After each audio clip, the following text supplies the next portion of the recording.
अब हम करने जा रहे हैं अपना केस 2 एडजस्टमेंट ऑफ कैपिटल्स का। अब बेसिकली क्या है, हमने केस 1 पढ़ लिया। केस 2 में क्या है, 2 पार्ट्स हैं। केस 2 में भी 2 पार्ट्स हैं। तो अभी हम इस वीडियो में केस 2 का फर्स्ट पार्ट कंप्लीट करेंगे अपना, और नेक्स्ट वीडियो में केस 2 का सेकंड पार्ट कंप्लीट करके हमारा ये चैप्टर ख़त्म हो जाएगा। तो अब क्या है, केस 2 में पहले हमारा केस 1 में था कि न्यू फर्म की कैपिटल गिवन होती थी, और अब हमारे पास क्या है, न्यू फर्म की कैपिटल नॉट गिवन, गिवन नहीं है हमारे पास। ठीक है, तो पहले हमारे स्टेप क्या होते थे हरलीन, पहला होता था हमारा न्यू फर्म की कैपिटल को लो, उसे क्या करो, डिस्ट्रीब्यूट करो न्यू रेशियो में, डिस्ट्रीब्यूट करो उसको न्यू रेशियो में, ताकि हमारा क्या निकल के आ जाए, टू बैलेंस CD। फिर हमारा क्या स्टेप होता था, जो भी बैलेंसिंग फिगर है उसको हम कैपिटल या कैश या करंट के नाम से हम दर्शा देते थे अपने क्वेश्चन में, यही होता था। बट हमारे पास क्या है, केस 1 में तो न्यू फर्म की कैपिटल गिवन होती थी, बट केस 2 में क्या है कि न्यू फर्म की कैपिटल गिवन नहीं है। तो जब भी हमारे पास न्यू फर्म की कैपिटल गिवन नहीं होती तो हम उसको क्या लेते हैं, हम उसे लेते हैं x। ठीक है, हम उस न्यू फर्म की कैपिटल को क्या लेते हैं, x। और इस न्यू फर्म की कैपिटल को हमें निकालना होता है क्वेश्चन में। तो इस न्यू फर्म की कैपिटल को निकालने के लिए हम कैसे निकालते हैं, पहले हमें क्या चाहिए होता है, टू बैलेंस CD। किसका, A का, मतलब मैं ABC पार्टनर्स ले रही हूँ, उसमें से B रिटायर हो रहा है, ये एज्यूम कर रही हूँ। तो हमारे पास हमें क्या चाहिए होता है, ये न्यू फर्म की कैपिटल निकालने के लिए टू बैलेंस CD किसका, A का, प्लस टू बैलेंस CD हमारे पास होना चाहिए C का। अब C का और A का ही सिर्फ क्यों, क्योंकि वो रिमेनिंग पार्टनर्स हैं। जो भी रिमेनिंग पार्टनर्स होते हैं उनका बैलेंस CD जो भी होगा उनको प्लस कर दोगे तो तुम्हारी न्यू फर्म की कैपिटल आ जाएगी। ठीक है, अब क्या होगा, बेसिकली हम क्वेश्चन में अपने करते थे कि जब भी हम अपना बड़ा क्वेश्चन, जैसे पिछली वीडियो में बड़ा क्वेश्चन कर रहे होते थे, तो वहाँ पे हम क्या करते थे, जो भी इनका बैलेंस आ रहा होता था ना, इनको हम कैश या करंट नाम लिख के दिखाते थे। पर यहाँ पे हमने सिर्फ क्या करना है, एक्सचेंज कर देना कि हमने ना पहले जो रिमेनिंग पार्टनर्स होते हैं, पहले हमें उनकी जो बैलेंसेस हैं वो नहीं लिखने, बस हमें एक माइंड में कैलकुलेट कर लेना है कि हाँ इसका इतना बन रहा है और इसका इतना बन रहा है, तो इनको जोड़ के हमने कहीं साइड में वर्किंग नोट पे लिख देना है। अभी समझ नहीं आएंगी बातें, हल्की हल्की आ रही होंगी कि हाँ बैलेंस CD दोनों का लेके प्लस करके आंसर आ जाएगा, तो ये चीज़ अभी समझ आ रही होगी। ठीक है, बाकी अभी हम क्वेश्चन पूरा हमने करना ही है, तो हम उसी पे जंप करेंगे। ठीक है, तो बस एक चीज़ को तूने क्या याद रखना है अच्छे से, कि हमने बैलेंस CDs क्या होना है, स्टार्टिंग में हमने बैलेंस CDs को नोट नहीं करना, मतलब बैलेंस CDs जो भी आएंगे हमें उससे अपने क्वेश्चन में नहीं लिखना। ठीक है, उसके बाद हमने कुछ कैलकुलेशन करनी है और उसके बाद जो भी आंसर आएगा हमने फिर वो लिखना है। ठीक है, इतना समझ आया। और जो ये बैलेंस CD है और ये बैलेंस CD है, इसको तूने इसके साथ कंफ्यूज नहीं करना, ये दोनों अलग हैं, मिला के एक बनेगा, ये अलग है। और ये जो टू बैलेंस CD है ये रियल बैलेंसेस हैं। ठीक है, when I will make you do questions then you will get what is the correct meaning of what I am saying to you right now. ठीक है, तो हम अब अपने क्वेश्चन देखते हैं। तो पहले मैं इसको पेज टर्न करके ना अच्छे से बना लेती हूँ ये चार्ट्स वगैरह, उसके बाद स्टार्ट करते हैं। पर ना एक एग्ज़ाम्पल देती हूँ, तो एग्ज़ाम्पल में क्या है देख, इसमें ना हमारे पास सोच तू और मैं जा रहे थे रास्ते से। अब मेरे को गिरे हुए मिल गए 50 रुपये, तुझे गिरे हुए मिल गए 200 रुपये। तो क्या हुआ, हमने वहाँ पे जाके हमने अपने घर जाके क्या डिसाइड करा कि हरलीन, मैंने कहा हरलीन यहाँ पे रख अपने 200 रुपये, और मैंने अपने 50 रुपये रखे। तो अब हमने क्या करा, उसको मिला लिया, 250 बन गए। और 250 को मैंने क्या कहा कि हम दोनों इक्वल बांट लेते हैं, 125 बांट लेते हैं। तो फिर यही सेम हिसाब हमने इसमें करना है, जितना बैलेंस इसका है या उतना बैलेंस, जितना बैलेंस उसका है उसको मिला के इक्वल बांट के हमने बैलेंसेस निकालने हैं। ठीक है, थोड़ा सा क्लियर हुआ होगा। तो अब हम क्वेश्चन स्टार्ट करते हैं अपना। अब हमारे पास ये क्वेश्चन है, Amit, Balan and Chandar were partners in a firm sharing profits and losses in the proportion 1/2, 1/3 and 1/6। I have written here over that 1/2, 1/3 and 1/6। ठीक है, तो इसे इक्विवेलेंट करना पड़ेगा हमें अभी। कि हाँ मतलब डिनोमिनेटर सेम होंगे ऑफ कोर्स, तभी ऊपर की रेशियो हमें पता लगेगी इनकी, तो हमें वो पहले करनी है। उसके बाद हमें बैलेंस शीट दिया, तो बैलेंस शीट पढ़ते हैं। क्रेडिटर्स हैं, प्रोविडेंट फंड है, इसका हम कुछ भी नहीं करते। जनरल रिजर्व, जब जनरल रिजर्व आ गया मुझे क्या पता लग गया कि ये डिस्ट्रीब्यूटेबल आइटम है।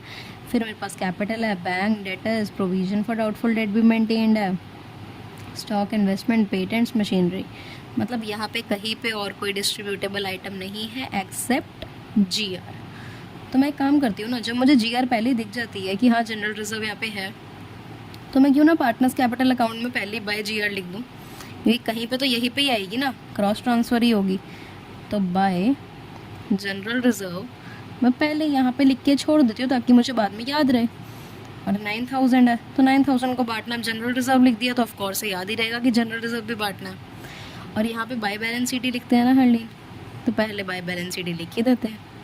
मतलब जो जो हमें पता है ना चीज़ें, वो तो हमें लिखते ही रहनी है साथ साथ। तो बाय बैलेंस शीट कितना है अमित का, 40,000। बी का क्या है, 36,500, राइट, एंड देन 20,000, तो 20 के। ठीक है जी, ये भी हो गया। जब बैलेंस शीट भी लिख दी और जनरल रिजर्व भी यहाँ पे लिख दिया, तो हमें इतना पता लग गया, हमारा क्वेश्चन हमें समझ आता है। आगे पढ़ते हैं।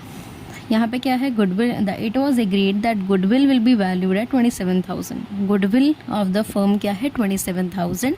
उसके बाद हमें जो रिटायर हो रहा है, जो कि सी है, रिटायर हो रहा है, जब हम वो निकालेंगे सी का शेयर, उसके बाद उसको क्या करेंगे, हम उसको बांटेंगे किसमें, गेनिंग रेशियो में। अब गेनिंग रेशियो कैसे निकलेगी, जब इसको आप इक्वल कर दोगे इस रेशियो को, इनकी तीनों की, उसके बाद जो रिटायर हो रहा है उस पर हाथ रखो, और ए और बी की जो भी रेशियो आ रही होगी बची हुई, तो उसे हम क्या बना देंगे, उनकी न्यू रेशियो और गेनिंग रेशियो। वो भी सब करेंगे, मैं सिर्फ अभी वर्बली बता रही हूँ।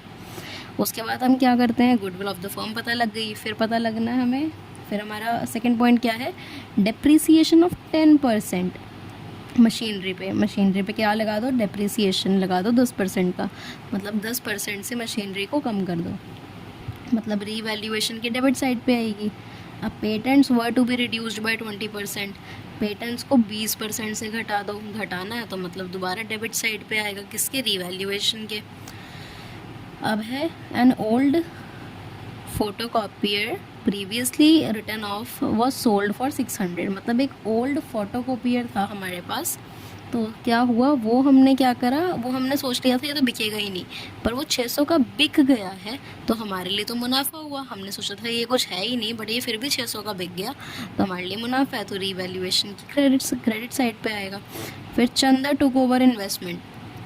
एक चीज़ हमेशा याद रखिए, जब भी कोई आपका पार्टनर आपकी एसेट को, कंपनी की एसेट को लेके जा रहा होता है, तो उसको पार्टनर्स कैपिटल अकाउंट में हम डेबिट साइड पे लिखते हैं। ठीक है, हमेशा उसको डेबिट साइड पे लिखते हैं। अब आगे आता है, Amit and Balan decided to adjust their capital in proportion of their sharing ratio by opening current account. अब क्या करना है, करंट अकाउंट ओपन करके, हमें यहाँ पे क्या बोला, हमें लास्ट लाइन से तो पता लग गया कि ये एडजस्टमेंट का क्वेश्चन है, अदरवाइज ये क्वेश्चन सिंपल होता, बट जब लास्ट पॉइंट में हमें एडजस्ट दिया, कैपिटल वगैरह बता दिया, तो हमें पता लग गया एडजस्टमेंट का क्वेश्चन है, और इन्होंने करंट अकाउंट बता दिया, मतलब करंट अकाउंट से बैलेंसेस हमें शो करने हैं, और उससे हमें केस ढूंढना है। फिर जब हमें पता लग गया एडजस्टमेंट का क्वेश्चन है, तो हमें केस फाइंड आउट करना है।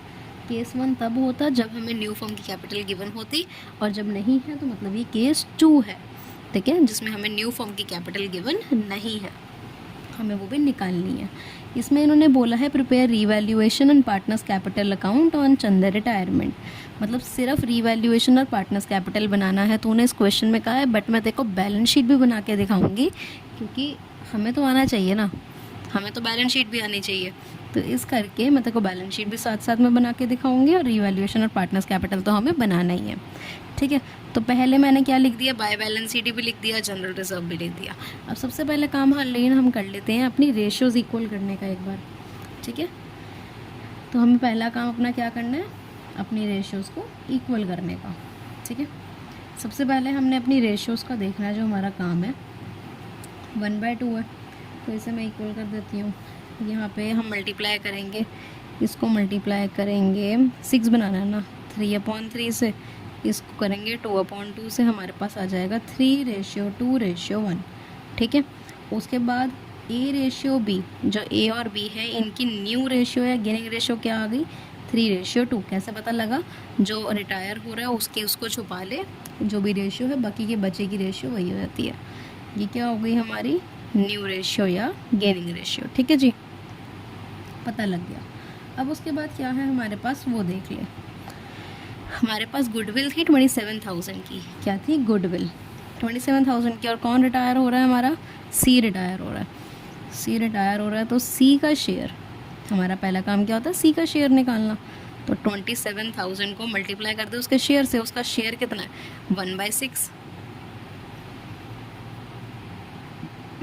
तो हमारे पास आ गया ये 4500। ठीक है, और हमारे पास अब क्या होती है journal entry, remaining to retiring. तो रिमेनिंग कौन कौन है, ए और बी। तो A account debit, B account debit to C account. ठीक है जी, और सी क्या है 4500, और ए और बी को हमने क्या करना है, 4500 को बांटना है इनकी गेनिंग रेशियो में। तो ए की कितनी है, ये वाली रेशियो देखनी है। ए की कितनी है 3/5। ठीक है, तो जब आप इसे काटोगे तो आपका 900, ये आपका आ जाएगा, ये आएगा 2700। ठीक है, 2700। तो बी का साइमल्टेनियसली हमने सेम तरीके से करना है, ये आएगा 1800। ठीक है जी, जब आपको ये समझ आ गई एंट्री, तो इसकी पोस्टिंग तो और भी आसान है। पोस्टिंग क्या है हमारी, और भी इजी है। तो पोस्टिंग क्या होगी, ए में बी में 2C, ए में बी में 2C। तो 2 तो यहीं पे ही आता है, तो 2C कैपिटल अकाउंट, और ए में और बी में लिखना है। ए में कितना लिखना है 2700, और बी में कितना लिखना है 1800। फिर क्या लिखना है, सी में, मतलब सी में बाय बी बाय ए, सी में बाय बी बाय ए। ठीक है, तो बाय बी कैपिटल अकाउंट और बाय बी और बाय ए ना, बाय ए कैपिटल अकाउंट। ठीक है, किसके अंदर लिखना है, सी में। ये बोलते हैं ना सी में बाय ए बाय बी, तो सी में लिख दे। बी ने कितना दिया 1800, और ए कितना दे रहा है 2700।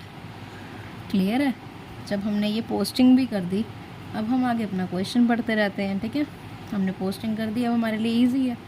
अब पोस्टिंग करने के बाद हमने कहाँ जाना है, अपने एडिशनल पॉइंट्स पे। एडिशनल पॉइंट्स देखते हैं, एक सेकेंड में बस ओपन कर रही हूँ। ये रहा।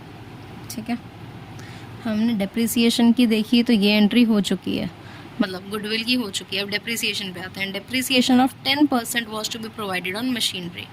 तो मशीनरी हमारे पास कितने की है, 48,000 की। 48,000 का 10% कितना होता है हरलीन, 48,000 का 10% होता है 4800। तो 4800 को हम कहाँ भेजना है, ये क्या हो रहा है, इन्होंने बोला डेप्रीशिएट हो रहा है, मतलब कम हो रहा है। तो रीवैल्यूएशन की डेबिट साइड में जाएगा। कहाँ जाएगा, रीवैल्यूएशन की डेबिट साइड में। और तो यहाँ पे आता है 2, तो 2 मशीनरी कितने से हो रही थी, 10% से, तो 4800। ठीक है, फिर हमारे पास नेक्स्ट आता है patents were to be reduced by 20%, मतलब 20% से घटा दो पेटेंट्स को। पेटेंट्स कितने के थे 5,000 के, 5,000 का 20% कर, 5,000 का जब 20% करेगी तो वो आएगा 1,000। ठीक है, तो मतलब 1,000 जो पेटेंट्स हैं उनको 1,000 से घटा दो। इन्होंने घटाने का ही बोला है ना, patents were to be reduced. तो 2 क्या लिख देना है, 2 पेटेंट्स और कितना 1,000 कैसे आया, जो पेटेंट्स का अमाउंट था, पेटेंट्स का अमाउंट था 5,000, उसका 20% इन्होंने क्वेश्चन में बोला था, तो मैंने वो करा। अब उसके बाद आगे पढ़ते हैं क्वेश्चन में। आगे हमारे पास है an old photocopier return of was sold for 600। पहले हमने राइट ऑफ कर दिया था, बट अब 600 का बिक गया। 600 का बिक गया मतलब 600 रुपये का मुनाफा हो गया। तो यहाँ पे क्या कर देते हैं, बाय, हम क्या लिख देते हैं,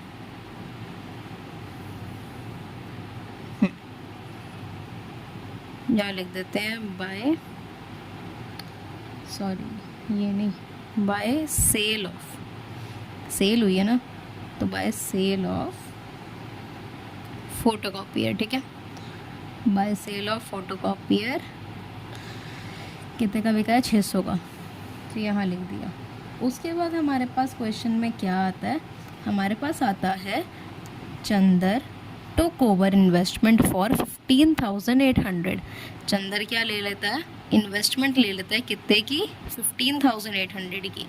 तो पहले तो जब मैंने तुझे क्या बताया, जब भी कोई पार्टनर ले रहा होता है तो उसकी पार्टनर्स कैपिटल में डेबिट लिख दे। तो क्या लिखना है, टू, और टू चंदर कभी नहीं लिखते हैं, जो वो बंदा जो भी ले रहा होता है ना वही लिखते हैं। तो टू इन्वेस्टमेंट, ठीक है, इन्वेस्टमेंट ले रहा है ना, तो टू इन्वेस्टमेंट, और कौन ले रहा है, चंदर, सी। तो हमें सी के नीचे ही वो वाला पूरा का पूरा अमाउंट लिखना है। बट तू ना हमेशा इसके बाद अमाउंट लिखने के बाद चेक क्या करेगी, इसने लिया है 15,800 में, और बैलेंस शीट में जो आपका क्या है, आपका जो इन्वेस्टमेंट है उसकी वैल्यू कितनी है हरलीन, 10,000। वो 10,000 की इन्वेस्टमेंट को 15,800 में ले रहा है। 10,000 की इन्वेस्टमेंट को कितने में ले रहा है, 15,800 में। तो मतलब वो कितना फालतू पे कर रहा है, 5,800। तो वो फालतू पे कर रहा है ना, कम तो नहीं कर रहा, नुकसान तो नहीं कर रहा फर्म का, कम से कम कुछ देकर ही जा रहा है। 5,800 का क्या कर रहा है, मुनाफा करके दे रहा है हमें। तो हमें जब पता लगा ना कहीं पे भी कि हाँ हमारा मुनाफा हो रहा है, तो हम मुनाफा देख के कहाँ पे चले जाते हैं, रीवैल्यूएशन में। और तो बाय इन्वेस्टमेंट, इन्वेस्टमेंट से हो रहा है ना हमें तो मुनाफा, तो बाय इन्वेस्टमेंट कितनी है इन्वेस्टमेंट हमारी, मतलब कितने से मुनाफा हो रहा है, 5,800 से। तो यही अमाउंट हमने यहाँ भी लिखना है। क्लियर है इतना? जब अब ये भी पता लग गया तो यहाँ देखिए एक बार, यहाँ पे क्या था हमारा, अमित एंड बलन आगे पॉइंट था, अमित एंड बलन डिसाइडेड, मतलब अब ये नॉर्मल वही आ गया कि एडजस्टमेंट ऑफ कैपिटल का क्वेश्चन है, उस हिसाब से बनाना है। तो वी आर सॉर्टेड, हमने सारी एडजस्टमेंट्स कर ली। उसके बाद हमने क्या देखा कि हमारे पास एक जनरल रिजर्व का पॉइंट था जो कि 9,000 का था जनरल रिजर्व, उसे हमें क्या करना है, बांटना है ABC में। तो 9,000 को इनकी ओल्ड रेशियो में, मतलब 3:2:1 में तूने बांटना है, ठीक है। तो 9,000 को, ठीक है, 9,000 को जब आप 3:1 में बांटोगे ना, तो आपका आएगा, एक आएगा 4,500, इसका आएगा 3,000 और इसका आएगा 1,500, ठीक है। अब जब ये भी हो गया तो मुझे क्या पता लगा, मेरा क्वेश्चन डन है, तो मैं बैलेंसिंग करनी स्टार्ट कर देती हूँ। तो रीवैल्यूएशन से हम स्टार्ट करते हैं। रीवैल्यूएशन की पहले हम करेंगे, तो ये आएगा हमारा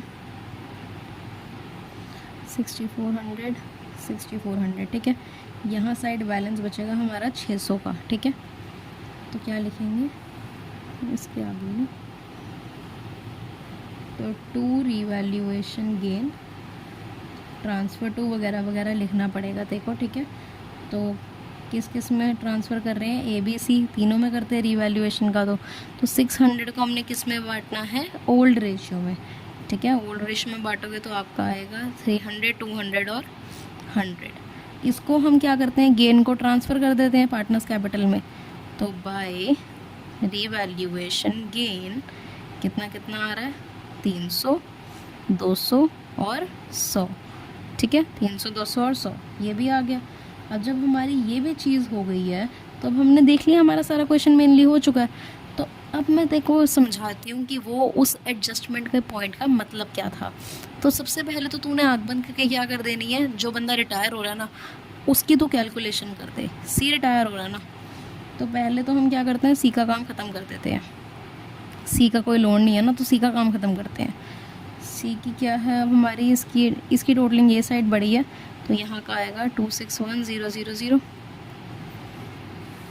नहीं 00 ही आएगा, 000 नहीं, 261,000, और ये भी 261,000। तो यहाँ पे बैलेंस जब करेंगे तो हमारे पास आ रहा है 103,000, ठीक है। क्या आ रहा है, 103,000, ये हमारा बैलेंस आ रहा है।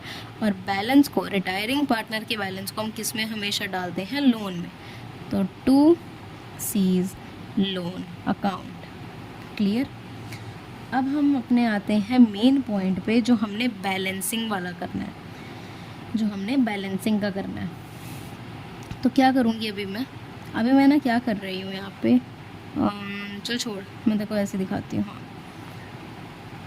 अब हम स्टार्ट करते हैं बैलेंस करना, ठीक है। जैसे हम नॉर्मल करते हैं ना, पहले तेको वो समझाती हूँ, उसके बाद ना मैं जान के गलती करूँगी ताकि तेको समझ आए। पहले हम ए को बैलेंस करते हैं। तो ए की साइड कौन सी बड़ी है? ऑफ कोर्स ये वाली। तो कितनी बड़ी है? 44800 अमाउंट है ये, 44800 अमाउंट है यहाँ पे। तो यहाँ पे कितना बैलेंस बचेगा उसका हम क्या लिखते थे यहाँ पे? 2 बैलेंस सी डी लिखते थे ना हरलीन, पहले हम 2 बैलेंस सी डी लिखते थे। तो यहाँ पे बैलेंस कितना बचेगा इसका बैलेंस आएगा हमारे पास 42100, 42100। ठीक है, जब आप 44,800 में से 2700 को माइनस कर दोगे तो क्या आएगा? 42100। बट मेरा मेन पॉइंट यही है, जब भी केस 2 का क्वेश्चन है ना, तो हमें एक एज्यूम्ड बैलेंस यहाँ पे निकाल के यहाँ नहीं लिखना, अपने वर्किंग नोट में लिखना है। जो हमने वो करना है ना, न्यू रेशियो में बांटना है। तो हमने उस पहले स्टेप को, जो न्यू रेशियो में क्या था, बैलेंसेस, ए और सी का बैलेंस निकाल के प्लस करना था ना हमें, तो वही करना है। इसका बैलेंस कितना आ रहा है? 42100। ठीक है, और प्लस किसका करना है? सी का। तो सी का बैलेंस देख ले कितना आ रहा है। सी का जब करेगी ना तो सी की टोटलिंग आएगी 39700, 39700 ये आएगी। और बड़ी साइड कौन सी है? ऑफ कोर्स ये वाली। तो यहाँ पे बैलेंस बचेगा। तो 39700 में से तो क्या 1800 जब माइनस कर देगी तो तेरे पास आएगा 37900। ठीक है, तो जो 37900 हमारा आ रहा है उसको हमने ऐड कर देना है। जब हम उसे ऐड कर देंगे तो वो हमारी क्या निकल आएगी? New firm capital. ठीक है, क्या निकल आएगी? New firm capital. समझी? तो इसे ऐड करेंगे तो हमारा आता है 80,000। अब हमें न्यू फर्म की कैपिटल तो हमारी मिल गई, बट अब जो मैं काटने जा रही हूँ वो अच्छा से देखियो। मुझे इसको लिखना नहीं था, बट मैंने क्यों लिखा? ताकि तेरे को दिखा सकूँ कि कैसे मैंने बैलेंसेस यहाँ पे निकाले हैं। ये लिख के तूने गलती कर दी, ठीक है, पर तूने नहीं करनी, मतलब मैंने तो कर दी, तूने नहीं करनी ये गलती। मैंने तो जान के करी, तेरे को समझाने के लिए। बट यहाँ पे तुझे मैंने ये समझाया कि यहाँ पे तूने बैलेंस लिख के, जो बैलेंसिंग आ रही है उसको तूने यहाँ लिखना अलग से वर्किंग नोट में। अब यहाँ पे क्या अमाउंट आएंगे वो मैं तेरे को बताती रहूँगी अभी। बट अभी हमने क्या करना है, जो 80,000 है, इस 80,000 को मैंने क्या सिखाया था? फिर न्यू फर्म की कैपिटल जब आ जाती है उसको हमने जो रिमेनिंग पार्टनर्स हैं उनकी न्यू रेशियो में बांटना होता है। रिमेनिंग कौन है? ए और बी, और इनकी रेशियो क्या है? 3:2 है। तो 80,000 को 3:2 में जब आप बांटोगे तो आपका आएगा 4800 और मतलब 48,000 और 32,000। ठीक है, ये हमारा क्या आएगा? ये हमारा आएगा इनका न्यू रेशियो में बांटने के बाद ए और सी का। ठीक है, क्लियर? अब जब हमारे पास ये आ गई ना हरलीन, अब हमारे पास हमें रियल क्या पता लग गया? बैलेंस। ये मेरे को क्या पता लग गए हैं? इनके बैलेंस सी डी। ये इनके रियल बैलेंस सी डी है। ठीक है, वो तो समझ ले वो वाले फेक थे जो हमने ये निकाले हैं ना, और ये हमने इसका बैलेंस निकाला था ऊपर, ये वाले फेक थे। ये वाले सिर्फ एक यूज़ के लिए थे हमारे, बट ये हमारा रियल बैलेंस सी डी है। तो जब ये रियल बैलेंस सी डी आ जाता है ना तो तूने इसको यहाँ पे लिखना है। ठीक है, बैलेंस सी डी के सामने कितना बैलेंस आ रहा था? हम केस 1 में भी यही करके आ रहे थे ना कि बैलेंस सी डी निकाल के सीधा पहले यहाँ लिखते थे, उसके बाद जो हम मैच करते थे, बैलेंसिंग करते थे, उसे कैश या करंट के सामने लिखते थे। तो ऐसे ही हमने इसमें भी यही करना है। 48,000 इसका बैलेंस आया, ए का 48,000 है तो लिखो।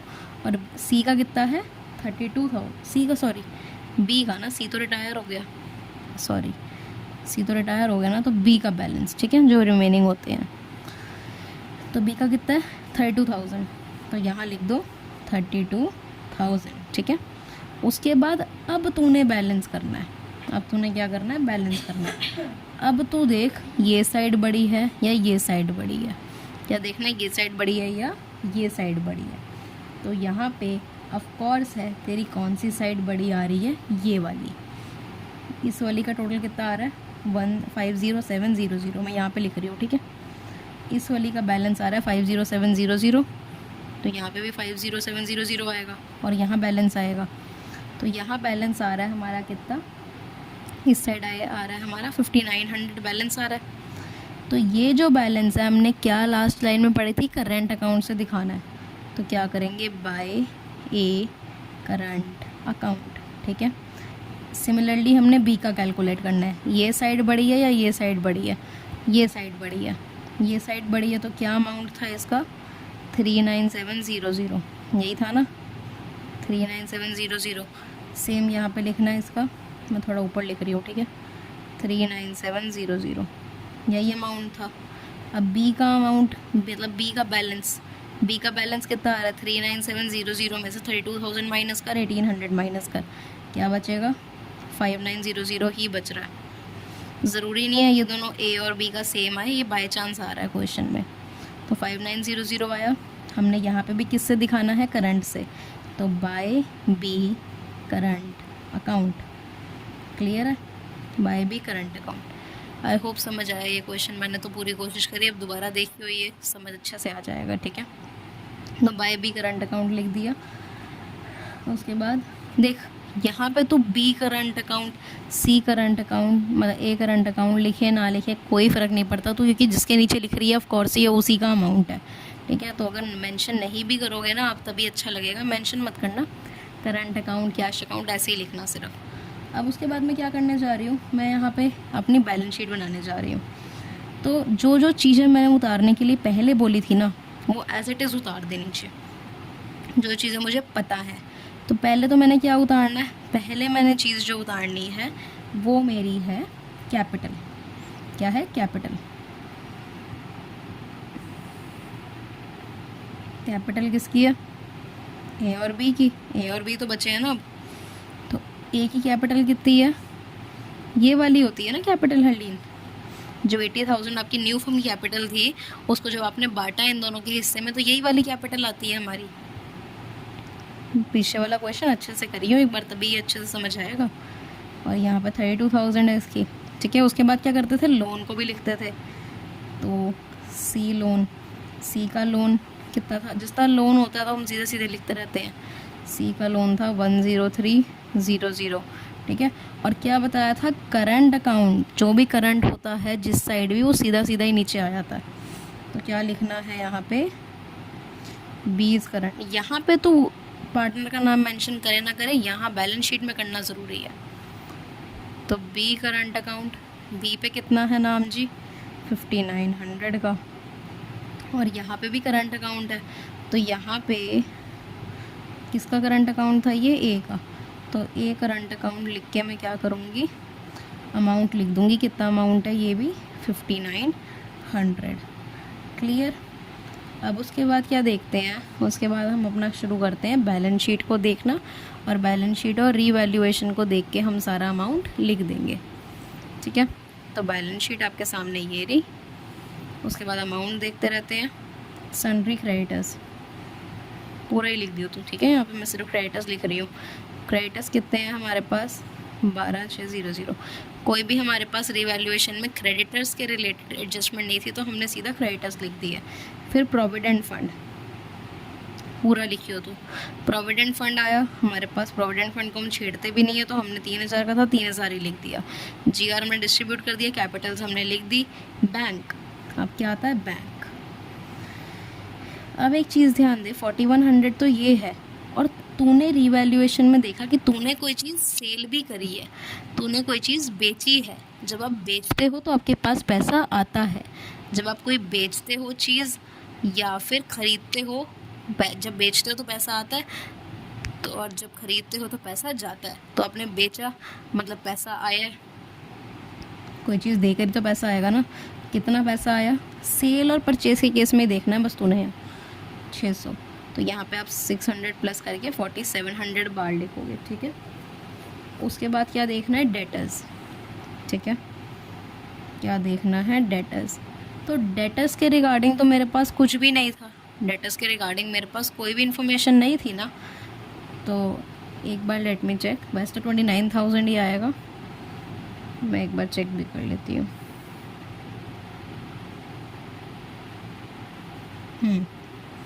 29,000 ही आएगा हमारे पे, ठीक है। क्योंकि हमने रियल अमाउंट जो बाहर अमाउंट है हमने सीधा वही लिखना है, क्योंकि हमने डेटर्स के साथ तो कोई एडजस्टमेंट करी नहीं ना, तो प्रोविज़न फॉर डाउटफुल डेट वगैरह ये सब देख के भी हमें कोई फ़ायदा नहीं है, तो हमने सीधा जो बाहर अमाउंट लिखा था बैलेंस शीट में हमने सीधा वही लिख दिया। ठीक है, मैं दोबारा क्वेश्चन निकाल रही हूँ। तो यहाँ देखो आगे फिर स्टॉक, क्या देखना, स्टॉक है आपका 25,000 का, स्टॉक के साथ कोई एडजस्टमेंट नहीं है ऊपर, तो स्टॉक हमने क्या लिख दिया 25,000। और इन्वेस्टमेंट, अब तो इन्वेस्टमेंट लिखने से पहले सोच ले कि तेरी इन्वेस्टमेंट किसी पार्टनर ने ख़रीद ली थी, कोई ले गया था ना हमें कुछ फ़ायदा दे के, 5800 का फ़ायदा दे के ख़रीद के ले गया था, तो फिर हमें यहाँ पे बैलेंस शीट में नहीं लिखना उसे। ठीक है, फिर हमें इसको नहीं लिखना। अब मैं एक बार चेक कर लेती हूँ क्या है, पेटेंट्स और मशीनरी है ना, एक बार just let me check.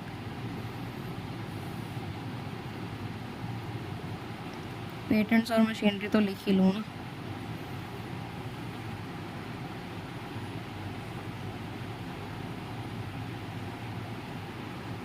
Patents और मशीनरी तो हमने लिख ही ली। हाँ, तो पेटेंट्स और प्लांट एंड मशीनरी, ठीक है, प्लांट एंड मशीनरी मेरी हर्लीन बैलेंस शीट में कितने की थी, मेरे पास बैलेंस शीट में जो प्लांट एंड मशीनरी है मेरी, ये देख बैलेंस शीट में जो मेरी प्लांट एंड मशीनरी है, प्लांट एंड मशीनरी कहते हैं इसे, मशीनरी के लिए 48,000 की है। 48,000 में से मेरा मशीनरी मतलब यहाँ पे घाटा हुआ पड़ा, अगर मैंने रिवैल्यूएशन के डेबिट में लिखी है, कितना घाटा हुआ पड़ा है 4800 का, तो 48,000 में से 4800 माइनस कर दोगे तो आपका आएगा 43200, तो ये मैंने बाहर लिख दिया। उसके बाद पेटेंट्स की बारी आती है। पेटेंट्स कितने के हैं, 5,000 के, ठीक है 5,000 के हैं, और यहाँ पे मैंने क्या लिखा हुआ है, घाटे में लिखा हुआ है पेटेंट्स, कितने का घाटा हो रहा है पेटेंट से, 1,000 रुपये का, 5,000 के थे, 1,000 का घाटा हो रहा है, तो कितना आ गया अमाउंट, 4,000 आएगा नई बैलेंस शीट में। ठीक है, सब कुछ हमने उतार लिया, पूरी बैलेंस शीट का हमने यहाँ पे निचोड़ लिख लिया जो भी आ रहा था।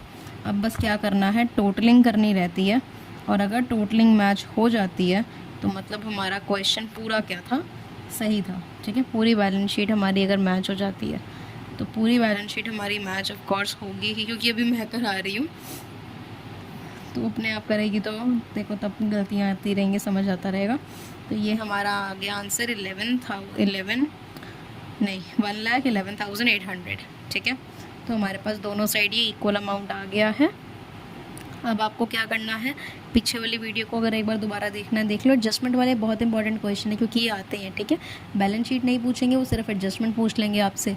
ठीक है, इसमें ये पूरा मतलब ये दोनों बनाने के लिए रिवैल्यूएशन पार्टनर्स कैपिटल दे देंगे और बोल देंगे हमें करके दिखाओ, तो आपको करके दिखाना पड़ेगा, बैलेंस शीट से नहीं मांगेंगे। ठीक है, बट एडजस्टमेंट वाले मोस्ट पॉपुलर क्वेश्चन है, ये जो पहले पास्ट ईयर में आए पड़े हैं ना, मैं वो वाले करवा रही हूँ। तो ठीक है, आपका ये भी हो गया। अब उसके बाद एक लास्ट वीडियो में हमने एक लास्ट वीडियो बनाऊंगी, उसमें हमारा एंड हो जाएगा ये टॉपिक। ठीक है, ये चैप्टर एंड हो जाएगा। उसके बाद हमने डेथ और डिसोल्यूशन करना है, उसके बाद हमारा पार्टनर्स कैपिटल भी कंप्लीट, फिर हम डिवेंचर्स अपने करेंगे। ठीक है जी, चल बाय।